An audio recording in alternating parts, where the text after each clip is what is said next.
Listen up, because what Hyundai just pulled off with the 2027 Tucson might completely flip the compact SUV game on its head. And if you're thinking about buying a RAV4 or CR-V in the next year, you absolutely need to hear this first. Before we dive in, smash that like button and hit subscribe so you don't miss what's coming next in the auto world. Hey, this is Mark, and you're welcome to AUTOSAYS. Here's the thing. Hyundai isn't playing it safe anymore, and that's either brilliant or absolutely insane depending on how you look at it. They've taken their best-selling Tucson, a vehicle that's been quietly raking in sales since 2020, and they're about to throw everything we know about it straight out the window. We're talking a complete 180 from curves to corners, from subtle to brutally aggressive. And here's the kicker. They're killing off the diesel engine entirely and betting the entire farm on hybrid power. Now you might be thinking, why should I care about another SUV redesign? Well, here's where it gets interesting. Hyundai is pulling design inspiration from something called the Crater concept, which sounds like a video game vehicle, but looks like it means serious business on the road. This new Tucson, codenamed NX5 internally, is going full-on boxy and rugged, almost like Hyundai looked at Land Rover's playbook and said, we can do that, but make it affordable.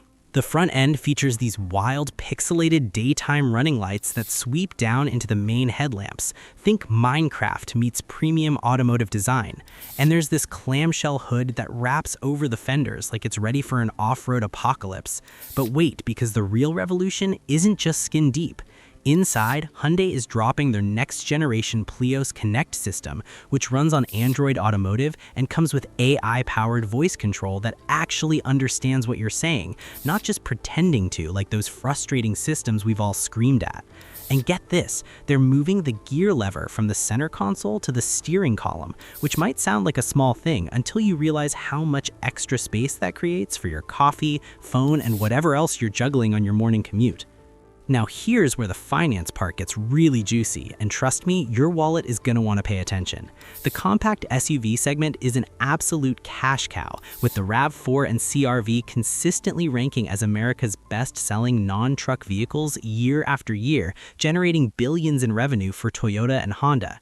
Hyundai has been the scrappy underdog in this fight, but they've been steadily climbing, and with the Tucson accounting for a massive chunk of their US sales, this redesign isn't just about looking cool. It's about capturing market share and the massive profit margins that come with it.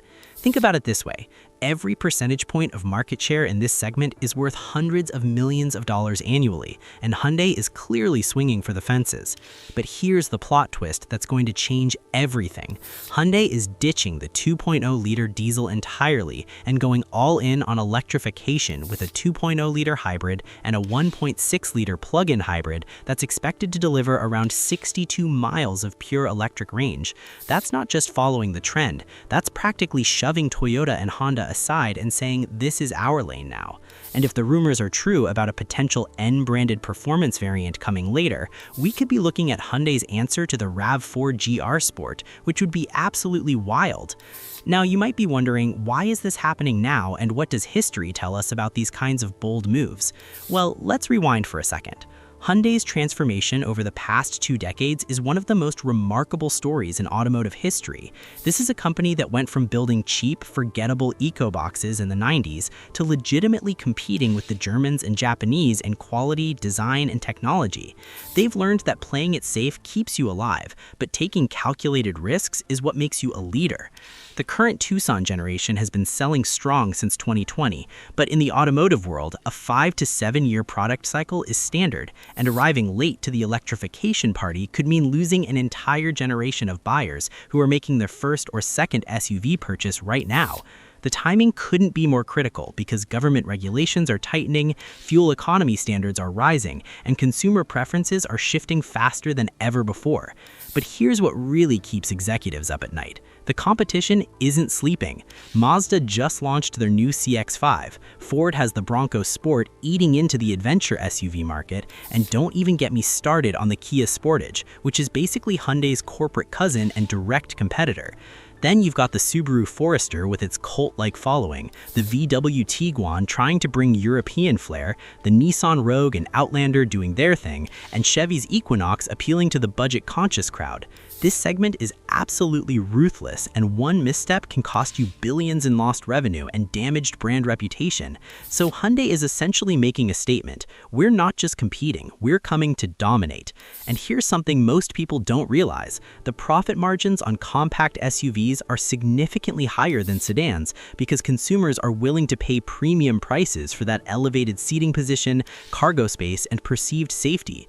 When you combine that with the green halo effect of hybrid and plug-in technology, you're creating a vehicle that appeals to both practical family buyers and environmentally conscious consumers, which is basically printing money if you get the formula right.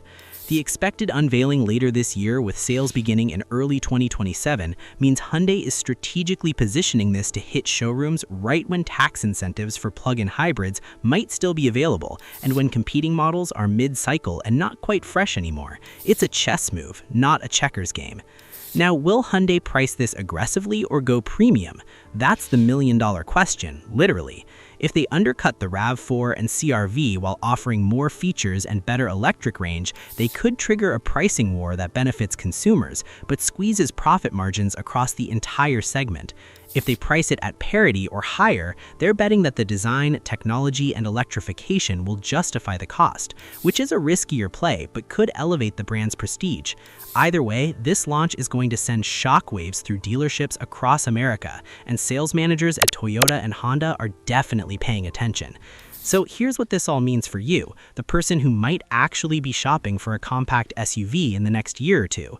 If you're planning to buy a RAV4 or CR-V right now, you might want to wait and see what Hyundai brings to the table, because competition drives innovation and better deals.